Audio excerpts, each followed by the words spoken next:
അപ്പോൾ ഇവിടെ speed test കൊടുക്കുന്നു. അപ്പോൾ ഇതാണ് മൊബൈലിനകത്തിലെ എതർനെറ്റ് പോർട്ട്.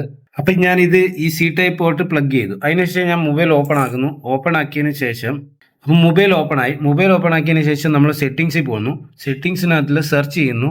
ഇത് സെർച്ച് ചെയ്യുമ്പം ഇങ്ങനെ ഒരു ഓപ്ഷൻസ് വരും. ഇതാണ് സെർച്ച് ചെയ്യേണ്ടത്. അപ്പോൾ ഇത് സെർച്ച് ചെയ്തതിന് ശേഷം OTG സെലക്ട് ചെയ്യുന്നു.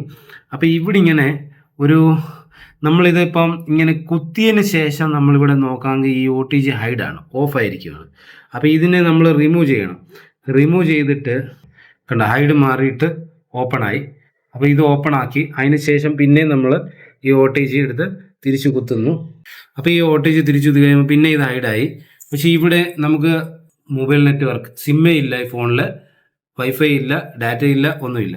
അപ്പോൾ ഇതിൻ്റെ നമുക്ക് ഇനി അടുത്ത ഈ RJക്കകത്തിലോട്ട് നമ്മുടെ എതർനെറ്റ് കണക്ട് ചെയ്യുന്നു. അത് കഴിഞ്ഞിട്ട് RJ എതർനെറ്റ് കണക്ട് ചെയ്ത് കഴിയുമ്പോൾ കണ്ടോ ഇവിടെ ഇങ്ങനെയുണ്ട് എതർനെറ്റ് ഔട്ട്പുട്ട് കാണിച്ചിട്ടുണ്ട്, കണ്ടോ ടൈമിൻ്റെ ഇവിടെ.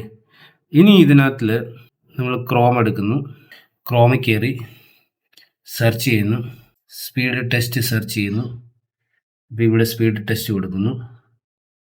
അപ്പോൾ ഇതാണ് മൊബൈലിനകത്തിൽ എതർനെറ്റ് പോർട്ട് സെറ്റപ്പ് ചെയ്യുന്ന രീതി. ഓക്കെ ഗൈസ്, ഫോളോ അപ്പ് ചെയ്യാൻ മറക്കല്ലേ. ഇനി നമ്മുടെ പുതിയൊരു വീഡിയോസ് വരുന്നുണ്ട്. നമുക്ക് വൈഫൈ മൊബൈൽ നെറ്റ്വർക്കിൻ്റെ ഫുള്ള് സ്പീഡ് വൈഫൈ വഴി നമ്മൾ എങ്ങനെ എടുക്കുന്നു എന്നുള്ളത് അതിൻ്റെ വീഡിയോ വരുന്നുണ്ട്. ഫോളോ അപ്പ് ചെയ്യുക.